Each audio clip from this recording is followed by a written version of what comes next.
नमस्कार, आप देख रहे हैं जवाब तो देना पड़ेगा और आपके साथ में विजेंद्र सोलंकी। क्या वाकई में बांग्लादेश के अंदर हालात बद से बदतर होती जा रही हैं? और क्या ये मान लिया जाए कि वहां हिंदुओं को चुन चुनकर मारने की सीरीज शुरू हो चुकी है? आप सोचिए, महज 20 दिन और 7 बेरहमी हत्याएं की गई और हर बार हत्या करने का तरीका पहले से ज्यादा विभत्स है। क्या ये वाकई में भारत को एक चैलेंज है कि कब तक आप कूटनीतिक तरीके से इस समाधान को तलाशेंगे? क्या ये वर्तमान में वहां अल्पसंख्यक हिंदुओं की लाशों के साथ सियासत को आगे बढ़ाने का वो एक बेरहम चेहरा जो वहां किसकी सत्ता होगी और वो कितना कट्टरपंथी होगा, वो कितनी दरिंदगी कर सकता है, वो कितने हद तक जाकर हिंदुओं को मार सकता है या मरवा सकता है?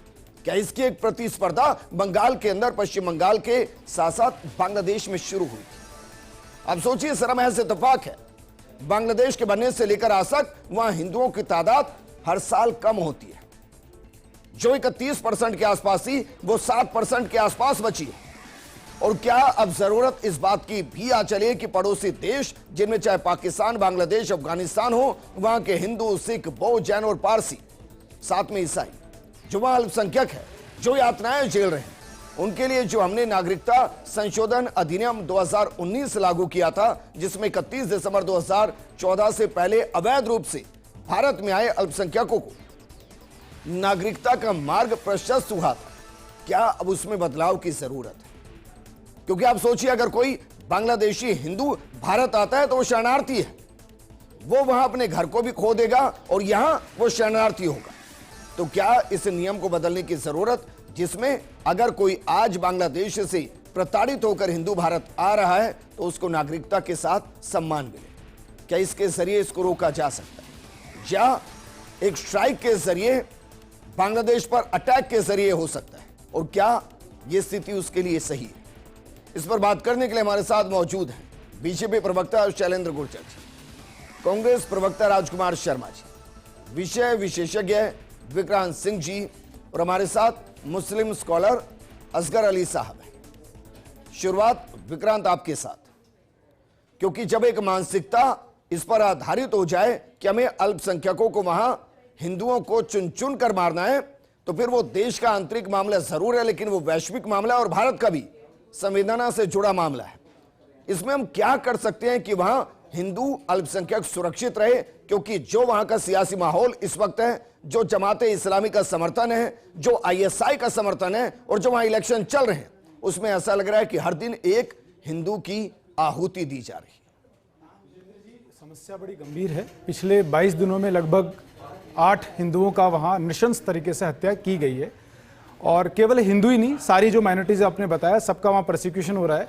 और सबसे बड़ी ताज्जुब की बात यह है कि पूरे विश्व में इसके ऊपर कोई आउटरेक नहीं है, बिल्कुल शांति छाई हुई है। जो पश्चिमी मीडिया यहाँ भारत में छोटी छोटी घटनाओं के ऊपर अपनी रिपोर्ट्स निकालता है कि माइनॉरिटी का प्रोसिक्यूशन हो रहा है, वो वहां पर कोई टिप्पणी नहीं कर रहा, शांत बैठा है। और यूनाइटेड नेशन भी उसके ऊपर कोई इनिशिएटिव्स नहीं ले रहा है। तो सबसे पहला काम तो मुझे लगता है कि जो भी बुद्धिजीवी वर्ग है, जो भारत में बैठा हिंदू समाज है और पूरी दुनिया के अंदर जो भी बुद्धिजीवी वर्ग है, उनको यूनाइटेड नेशन के ऊपर एक दबाव बनाना चाहिए कि वहां से एक पीस कीपिंग फोर्स बांग्लादेश भेजे।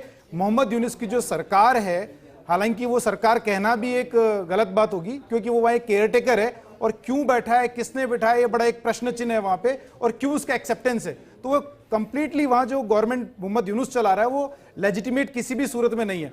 तो यूनाइटेड नेशंस वहां पर अपनी पीस कीपिंग फोर्स भेजे और वहां जो माइनॉरिटीज है उनको सिक्योरिटी प्रोवाइड करे। साथ ही साथ हमें एक और चीज समझनी पड़ेगी कि ये बड़ा एक जियोपॉलिटिकल गेम चल रहा है बांग्लादेश के अंदर। जो अमेरिका और जो वेस्टर्न अलाइज ने ये जो कुछ भी षड्यंत्र वहां पे रचा है, वो चाइना और इंडिया दोनों को काउंटर करना चाहते हैं। अभी वेनेजुएला ने हमने देखा किस तरह से वहां विपक्ष और वहां जो प्रशासन और सेना के अधिकारियों को अमेरिका CIA ने अपने साथ में लिया और वहां पर एक तरह से अटैक करके, इन्वेड करके वहां के जो प्रेसिडेंट, उनकी वाइफ थी, उसको उठा करके ले गए। वो इसी तरह की हरकतें वो अब ऑलमोस्ट सब जगह करने वाले हैं। बांग्लादेश में भी इसी तरह से सत्ता का परिवर्तन हुआ और मोहम्मद यूनुस को वहां बिठाया गया। वो चाहते हैं कि भारत वहां रिएक्ट करे और भारत इस अंदरूनी लड़ाई में उलझ जाए। आज भारत का जो राइज है 8% की जो ग्रोथ है ये पूरी दुनिया को चौंका रही है और उसका कोई एक्सेप्टेंस नहीं है। वहां हिंदुओं का मरना भारत का मुद्दा नहीं है, नहीं इसे हम बांग्लादेश का इशू कहें, ये कहें कि वहां का आंतरिक मामला है, हमें इस पर इंटरफेयर ही नहीं करना चाहिए। आप ये कह रहे हैं मामला नहीं है, भारत को इसमें रिएक्ट करना चाहिए क्योंकि हम ऑलरेडी एक वर्ल्ड वॉर में हैं जहां कॉग्निटिव वॉरफेयर चल रहा है, सभ्यताओं का संघर्ष वहां पे चल रहा है। अभी जैसे क्या हुआ 25 दिसंबर के दिन ट्रंप ने नाइजीरिया के अंदर वहां पे एयर स्ट्राइक्स किया था। क्यों किया था? कि वहां क्रिश्चियंस का प्रोसिक्यूशन हो रहा है टेररिस्ट के द्वारा, तो हम ईसाइयों को बचाने के लिए वहां जाएंगे। तो जब ट्रंप वो एक्शन ले सकते हैं तो ऐसा एक्शन हम भी ले सकते हैं, लेकिन हमें जो एक्शन लेना है बड़ा नपातुला लेना है, कहीं ऐसा ना हो कि हम वेस्टर्न अलायंस के फैलाए हुए लेकिन हम किसके अगेंस्ट एक्शन लें? भाई ऐसा तो है नहीं, पाकिस्तान में आतंकी अड्डे थे, हमने जाकर वहां स्ट्राइक किया, उनको खत्म कर दिया, निस्से नाबूद कर दिया। समस्या सर ये है कि बांग्लादेश के अंदर कॉमन मैन मार रहा है। देखिए अब कॉमन मैन के अगेंस्ट स्ट्राइक नहीं की जा सकती। जैसे ना रावण का सिर काटने से वो नहीं मरेगा, उसकी नाभि के अंदर जो अमृत कलश है उसमें बाण मारना पड़ेगा। तो जो बांग्लादेश समस्या है इसकी जड़ पाकिस्तान में है। आईएसआई और जमात, और वहां पर अभी हमने देखा हाफिज सईद का जो भाई है वो भी वहां था, मौलाना डीजल भी वहां था, और अभी पाकिस्तान का लश्कर तैयबा ने एक टेररिस्ट कॉन्फ्रेंस बुलाई है जिसमें हमास के लोग भी हैं। अब समस्या क्या है विजेंद्र जी कि जैसे अमेरिका ने नाइजीरिया में अटैक वो इन्वेड किया या एयर स्ट्राइक किया, वहां का विपक्ष, वहां की जनता, सब लोग साथ एक सुर में बोलते हैं। भारत के अंदर अगर हम कोई भी टेररिस्ट के अगेंस्ट एक्शन लेते हैं तो यहां का विपक्ष, यहां की जनता, यहां की मीडिया अलग अलग सुर रखते हैं। सबसे पहले हमें कंसेंसस क्रिएट करना पड़ेगा कि हमें एक्शन लेना है या नहीं लेना और किस हद तक लेना है। सर ये तो लोकतांत्रिक व्यवस्था है, कोई डिक्टेटरशिप थोड़ी ना है, और लोकतंत्र में सबको अपनी बात कहने का अधिकार है। असगर अली साहब, ये महज इत्तेफाक है क्या सर?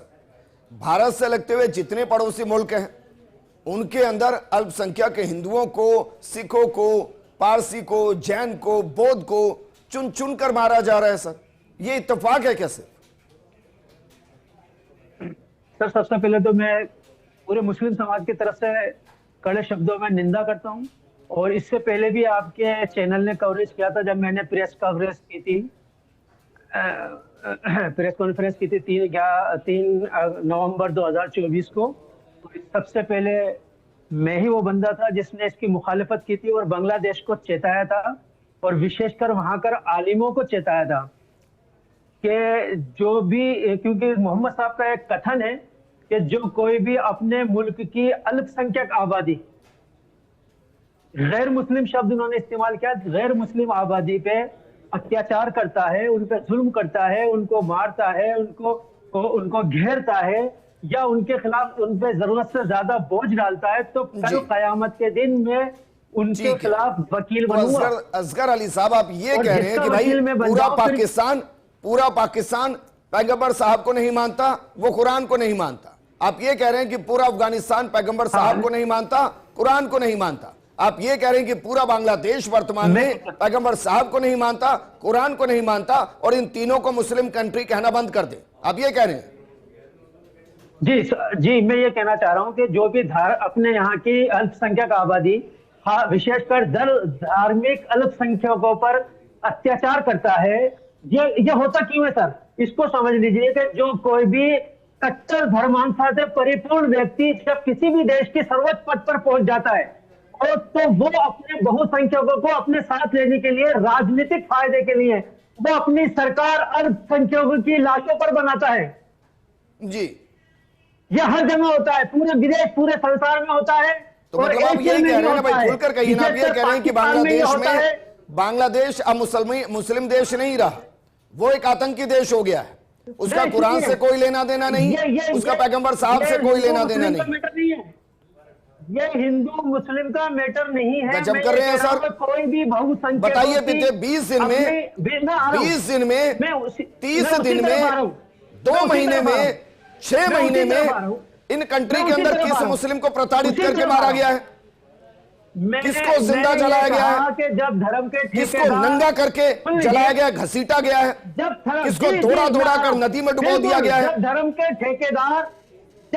के ठेकेदार सत्ता संभाल लेते हैं, जब वो सरकार बना लेते हैं, तो फिर वो आवाम को छोड़ देते हैं कि वो अल्पसंख्यकों के साथ जो चाहे कर गुजरे। पाकिस्तान में ये हो रहा गजब है, कर रहे हैं सर, श्रीलंका वाकई ये में। हो रहा है, असगर अली अफगानिस्तान साहब, मैं में इस ये हो सोच को रहा है, नहीं समझ पा रहा हूं, बांग्लादेश में माफ ये हो रहा है, कीजिएगा। बर्मा में ये हो मैं रहा है। आपकी जो कोई भी- आपकी आप प्रोग्रेसिव समझ नहीं सोच पा का रहे। सम्मान करता आपको हूं, समझना लेकिन पड़ेगा। मैं इस तर्क को नहीं समझ पा रहा। एक तरफ तो आप ये कहते हैं कि भाई एक एक बंदा पैगंबर साहब के संदेश पर चलता है, एक तरफ तो आप ये कहते हैं कि एक एक बंदा कुरान को फॉलो करता है, फिर ये भीड़ कैसे बनती है? यहाँ पर सरकार की फिर किसी के कहने और ना कहने से क्या फर्क पड़ता है? सब झूठ है सर, सब झूठ है। भीड़ चाहिए होती है। शैलेंद्र गुर्जर जी, भारत का कोई लेना देना है या नहीं है सर? या सिर्फ हम गिनते रहे कि वहां इस बार 8 का आंकड़ा हो गया है, अब 10 का हो गया है, अब 15 का हो गया है, और 10 साल के बाद वहां हिंदू 0 हो गए। हम इस रिवर्स काउंटर को शुरू कर दें बांग्लादेश के अंदर। विजेंद्र जी, देखिए, भारत की केंद्र की सरकार माननीय नरेंद्र मोदी की सरकार बहुत गंभीर है, बहुत संवेदनशील है। आप देखिए, दूरदृष्टिता रखते हुए हमने नागरिकता संशोधन अधिनियम इसीलिए लाया गया था क्योंकि हमारे आसपास जो मुल्क हैं वो धर्म पर आधारित मुल्क हैं, चाहे अफगानिस्तान हो, पाकिस्तान हो, बांग्लादेश हो, ये धर्म पर आधारित देश हैं, और वहाँ जो अल्पसंख्यक है उनको प्रताड़ित किया जाता है, तो उन पर अत्याचार किए जाते हैं। तो अगर वो भारत में आते हैं तो उनको हम नागरिकता दे सकें। ये कानून भारत में बनाए, ये दर्द हम समझते हैं, ये माननीय नरेंद्र मोदी जी, भारतीय जनता पार्टी। देखिए, 2014 से पहले की बात, 2014 से पहले, अब मैं आपको बताता हूं जो बांग्लादेश में हो रहा है, जो जी रहे हैं 2026 में, और 2014 से लेकर 2026 तक का आंकड़ा बताऊं मैं कि बांग्लादेश में कितने मारे जा चुके हैं। देखिए, उसी पे मैं आ रहा हूं, उसी पे आ रहा हूं, मैं आपके मूल विषय पे आ रहा हूं। अब मैं जिस मोहल्ले में रह रहा हूं, आप सोचिए, उस मोहल्ले में मेरा जीना मुहाल हो गया, लेकिन मेरा मकान है ना, मेरा रोजगार है ना। अब कोई कह रहा है कि आप मोहल्ला छोड़कर आ जाइए, आप मेरे मोहल्ले में रह लीजिए, मैं आपको एक टेंट दे दूंगा, हो सकता है कि कहीं नौकरी देकर 200-500 रुपए दे दूं, क्या मैं आने की स्थिति में रहूंगा?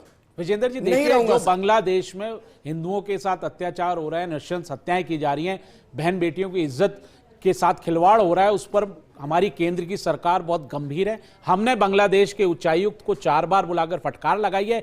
हमने वहां के जो वीजा सेंटर्स थे बांग्लादेश में, भारत के वीजा सेंटर्स खुले हुए थे, उनको बंद करने का काम किया है। बांग्लादेश को जो हमने फैसिलिटी दे रखी फ्री पोर्ट की, चाहे वह बंबई हो, कोचीन हो, विशाखापट्टनम हो, या अपना उससे वहां से हमने, सुनिए, नहीं, आप सुनिए तो सही, रुका क्या?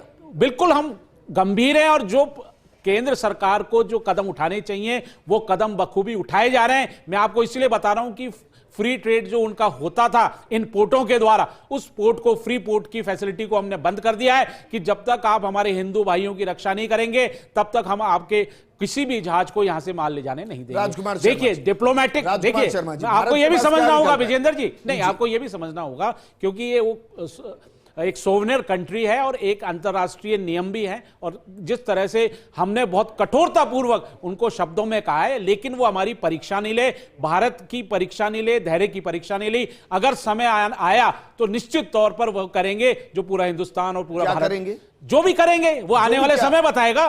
देखिए, अभी जो हमने लिए, अभी हमने कूटनीतिक संबंधों से उनका रिश्ता तोड़ दिया है, हमने उनको जो सुविधाएं दे रखी थी उन सुविधाओं को खत्म कर दिया है, वीजा सेंटर्स जो खुले हुए थे उनको खत्म कर दिया है, हमने बॉर्डर सील कर दिया है कि कोई बांग्लादेशी यहां नहीं आ पाए। ऐसा तो नहीं है कि हम बहुत ज्यादा अतिशोक्ति अलंकार के साथ बांग्लादेश में जो हो रहा है उसको हम भारत से कनेक्ट कर रहे हैं, कहीं ऐसा तो नहीं सोच रहे, क्योंकि वो बांग्लादेश का आंतरिक मामला है। भारत सिर्फ संवेदनशीलता के साथ इसलिए जुड़ा है क्योंकि वह ह्यूमैनिटेरियन ग्राउंड पर कुछ सही नहीं है। वहां अल्पसंख्यक जो कि हिंदू है उनको मारा जा रहा है। क्या सिर्फ इस ग्राउंड पर भारत को कठोर एक्शन बांग्लादेश के साथ लेना चाहिए? हमारे पास क्या क्या विकल्प है कांग्रेस की नजर से? विजेंद्र जी, एक्शन तो भारत सरकार को कठोर लेना ही पड़ेगा, और कुछ पूर्व प्रधानमंत्री इंदिरा गांधी से भारत के वर्तमान प्रधानमंत्री को सीखना भी पड़ेगा। विजेंद्र जी, जिस तरीके से आप इस सब्जेक्ट को लेकर बहुत चिंतित हैं, लोकतंत्र के अंदर मीडिया चौथा स्तंभ होता है और खबर का असर भी होता है। जहां तक मेरे को जानकारी है, आपने 2 या 3 या 4 बार आप ये डिबेट करा चुके हैं, और भारतीय जनता पार्टी जो अहंकार में चूर है, जो अपने आप को दुनिया की सबसे बड़ी पार्टी मानती है, विश्व गुरु अपने आप को मानते हैं, क्या देश के प्रधानमंत्री की जिम्मेदारी नहीं है? विजेंद्र जी, क्या देश के प्रधानमंत्री की जिम्मेदारी नहीं है? क्या गृहमंत्री जी की जिम्मेदारी नहीं है? क्या फर्स्ट इंडिया चैनल छोटा चैनल है? क्या विजेंद्र सोलंकी छोटा एंकर है? क्या विजेंद्र सोलंकी ने फर्स्ट इंडिया ने जो टॉपिक उठाया है, क्या वो टॉपिक छोटा है? अरे मुझे विकल्प बताइए ना। 1 2 3 4 5 6 7 और लगातार हत्याएं होती जा रही है, महिलाओं के साथ दुराचार हो रहे हैं, लेकिन जो अपने आप को विश्व गुरु मानते हैं, यूक्रेन और रशिया के मामले में पंचायती करने पहुंच जाते हैं, हिंदुओं के ठेकेदार मानते हैं, और वह लगातार हत्याएं हो रही है, और सीए कानून लेके आते हैं। उस कानून का अगर पालना करते हुए भी अगर बांग्लादेश के हिंदुओं को सुरक्षित किया जाए तो भारत को तकलीफ क्या है? पूरा विपक्ष केंद्र की सरकार के साथ खड़ा है, हिंदुओं की वहां रक्षा करिए। राजकुमार जी, हाँ, मुझे विकल्प बताइए, अब क्या क्या कर सकते हैं भारत? इंदिरा गांधी जी ने विकल्प पूछा था कि विपक्ष से, मैं बताता हूं। और अगर आपको सर, जब बांग्लादेश बना चाहिए तो सर्वदलीय बैठक बुला लीजिए। अरे सर, चाहे भारत से पाकिस्तान कटा हो या पाकिस्तान से बांग्लादेश कटा हो, कांग्रेस पार्टी ने मांग की, इसका खामियाजा हिंदुओं ने ही भुगता है सर। कि सर्वदलीय बैठक बुला लीजिए, इसका खामियाजा हिंदुओं ने ही भुगता है। डिस्कस ले रहे। अब भूल गए अल्पसंख्यकों के साथ जो अत्याचार बांग्लादेश में हो रहा है, उनका क्या इलाज करना है? राजकुमार शर्मा देश के प्रधानमंत्री को इस मामले में कोई फुर्सत नहीं है। 1971 से 1971 से बीजेपी के प्रवक्ता करे हमारा धैर्य की परीक्षा नहीं ले, 2014 तक। सुनिए ना, आबरू लूटी जा रही है विजय जी, सुनिए ना, सुनने दो आप मेरे को, सुनिए राजकुमार जी, सुनने दो, दर्शकों को सुनने दो। ये आपका ही बोया हुआ बीज है, सुनने दो। ये कांग्रेस का ही बोया हुआ बीज है। बीजेपी करिए हमारे धैर्य की परीक्षा ना ले। कांग्रेस का ही बोया हुआ बीज है। जब आप करेंगे ऐसा काम, विक्रांत सिंह, टुकड़े किए थे हमने। मैं सियासत में नहीं जा रहा हूं, क्योंकि सियासत में जाएंगे तो फिर देश को यह समझना पड़ेगा कि 1971 हो या 1947 हो, जब जब पार्टीशन हुआ नरसंहार हिंदुओं का हुआ। कौन भूल जाएगा कि बांग्लादेश बनने के साथ जमाते इस्लामी ने जो चुन चुनकर हिंदुओं को मारा, और जो संख्या 40,000 से ज्यादा उस वक्त थी। कौन भूल जाएगा कि 1971 में बांग्लादेश बनने से लेकर 2014 तक वहां जो पॉपुलेशन 31% थी, वो रहकर सिर्फ 12% रह गई। कहां गायब हो गए? दिखाते हैं कहां गायब हो गए? बांग्लादेश समझ नहीं रहा भारत से। बात करते हैं विश्व गुरु की, बात करते हैं सबसे बड़ी पार्टी की। विक्रांत सिंह जितेंद्र जी, ये इस देश का दुर्भाग्य है कि हमारे जो एक सुरक्षा को लेकर के इतना गंभीर प्रश्न है, उसको हम इस राजनीतिक आरोप प्रत्यारोप में इस स्तर पर ले आते हैं कि वो वार्ता कहां से कहां चली जाती है। ये मेरे मित्र जो कह रहे थे कि 1971 में हमने क्या किया, हमारी सेनाओं में तब भी दमखम था और आज भी है। 1971 में जो पार्टीशन हमने, जो बांग्लादेश नया बनाया और जो पाकिस्तान का पार्टीशन किया, उसमें हमने चटगांव जो हिंदू बहुल एरिया था उसको छोड़ दिया। आज वो वहाँ की एक चिकन नेक है। ऐसे ही रंगपुर एक चिकन नेक है जिसको हम उसी वक्त सॉल्व कर सकते थे। ये जो समस्या है ये 1971 से ही चली आ रही। अगर चटगांव चिकन नेक और रंगपुर चिकन नेक दोनों को उसी वक्त काट दिया होता तो हमारे नॉर्थ ईस्ट के लिए हमें सी एक्सेस भी मिलता। जो वहां पे मलक्का स्ट्रेट से जो चाइना का सारा कुछ चलता है उस पर भी हम नजर रख पाते, और आज जो सेंट मार्टिन आइलैंड के ऊपर अमेरिका दावेदारी कर रहा है वो भी नहीं होता, और जो चाइना का एग्रेशन चुंबी वैली के थ्रू जो सिलीगुड़ी कॉरिडोर की तरफ होता है वो भी नहीं होता।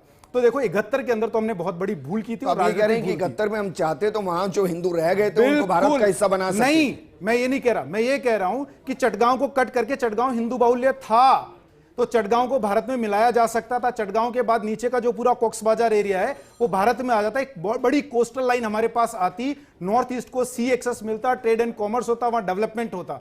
ऐसी अगर रंगपुर जो है ऊपर सिलीगुड़ी कॉरिडोर से जस्ट नीचे आप मैप देखेंगे तो रंगपुर एक छोटा सा गया है। तो सब अब बताइए क्या करें? अब क्या किया? अब तो चुन चुन कर मारा जा रहा है। अभी हमारे पास, आप विकल्पों की बात करते हैं, मैं सीधा पॉइंट पे आता हूं। विकल्प हमारे पास क्या है? पहला विकल्प, देश में एक राजनीतिक सहमति बनानी पड़ेगी कि देश प्रथम है और हम सुपर पावर तभी बनेंगे जब हमारे हितों की रक्षा के लिए हम कदम उठाना सीखेंगे। दूसरी बात, केवल कूटनीतिक पहलों से काम नहीं चलेगा। अपनी सुरक्षा का तो सवाल ही नहीं है। मैं वहीं कह रहा हूं, यहां बांग्लादेश में रह रहे हिंदुओं की सुरक्षा का सवाल है सर, वो एक अलग देश है। मैं वहीं आ रहा हूं, कूटनीतिक पहलों से काम नहीं चलेगा, हमें एक मिलिट्री एक्शन लेना पड़ेगा। चटगांव को कट करना चाहिए और बांग्लादेश को भी यह समझना चाहिए कि उसकी इतनी हैसियत है नहीं कि वो भारत से मुकाबला कर पाए। ये सारी आईएसआई और अमेरिकन सीआईए की जो साठगांठ है उसके जरिए अब ये जो हिंसा हो रही है, इससे मोहम्मद यूनुस इलेक्शंस को टालना चाहता है कि फरवरी में इलेक्शंस ना हो। हमने डिप्लोमेटिक लेवल के ऊपर ताहिर हुसैन की तरफ भी हाथ बढ़ाया। ताहिर हुसैन ने भी 2 दिन पहले इंडिया के फेवर में स्टेटमेंट्स भी दिए।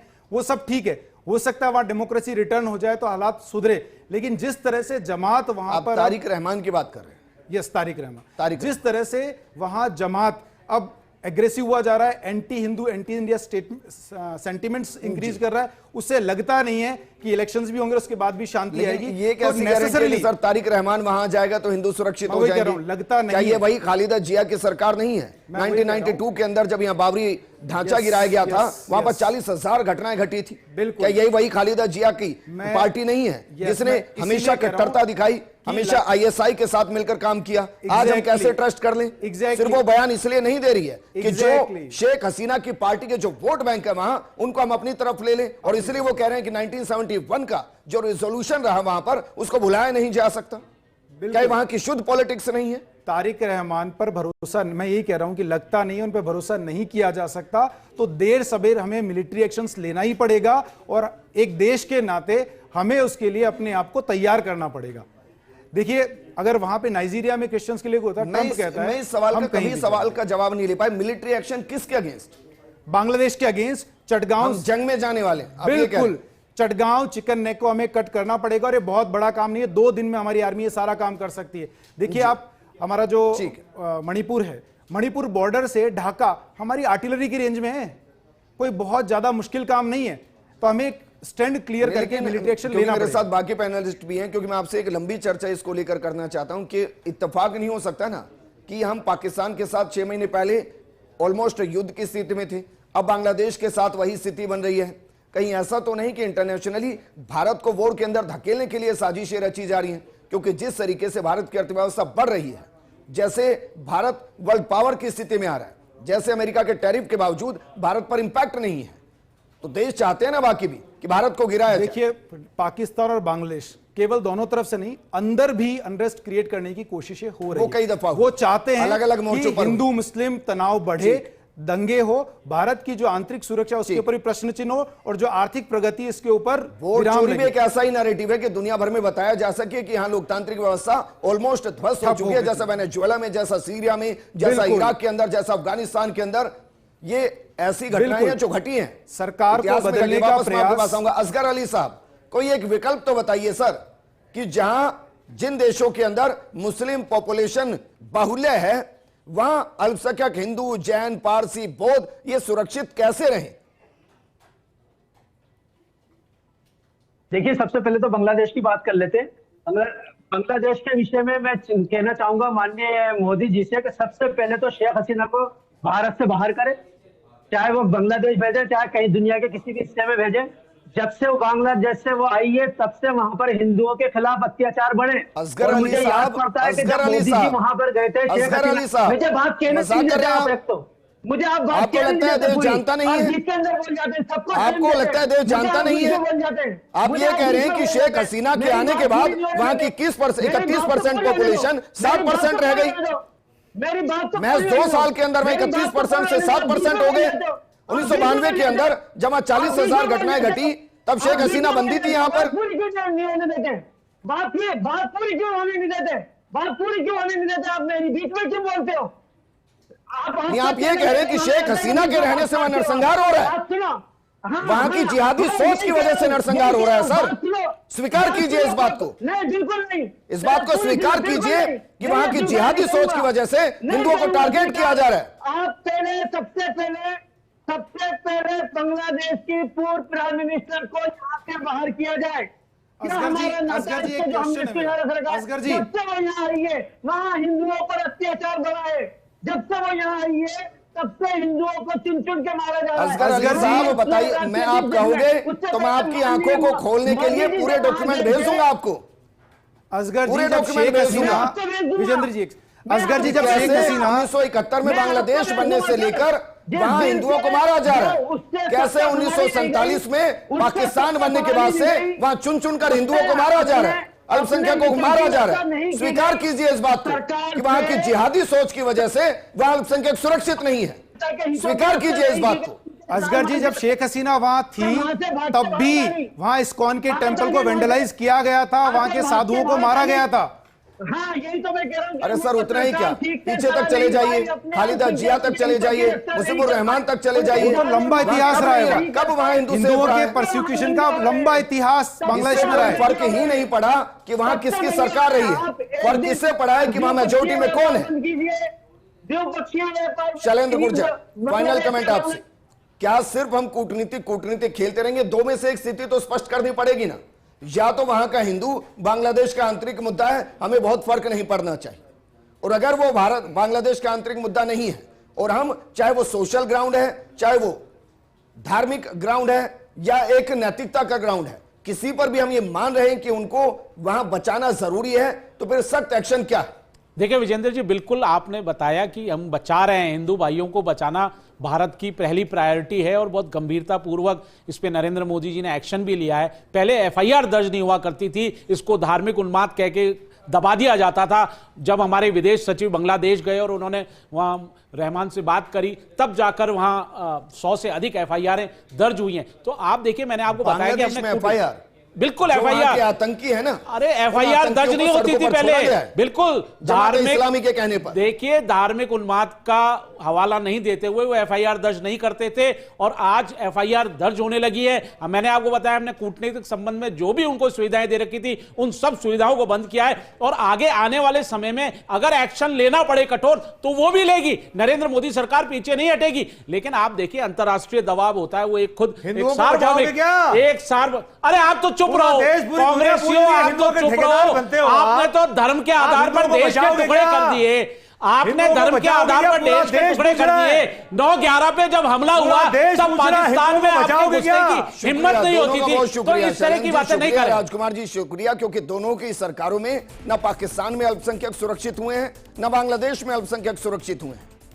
शुक्रिया हमारे साथ विक्रांत जी आपका भी, और असगर अली साहब आपका भी शुक्रिया। और थोड़ा इतिहास को पढ़िए, देखिए कि शेख हसीना के दौरान भी वहां क्या हुआ है, पढ़िए कि खालिदा जिया के दौरान क्या हुआ है, पढ़िए कि मुजीबुर रहमान के दौरान वहां क्या हुआ है। और ये वो सरकारें जो 1971 से अब तक रही हैं, और कभी हिंदू सुरक्षित नहीं रहा। ये विचारधारा का खेल है सर, जो भारत में नहीं है लेकिन पाकिस्तान में है, जो अफगानिस्तान में है, जो बांग्लादेश में है, और वही विचारधारा उन्हें वहां सुरक्षित रहने नहीं दे रही। सवाल सिर्फ इतना है कि भारत सरकार क्या करे। इस प्रोग्राम में फिलहाल इतना ही। नमस्कार।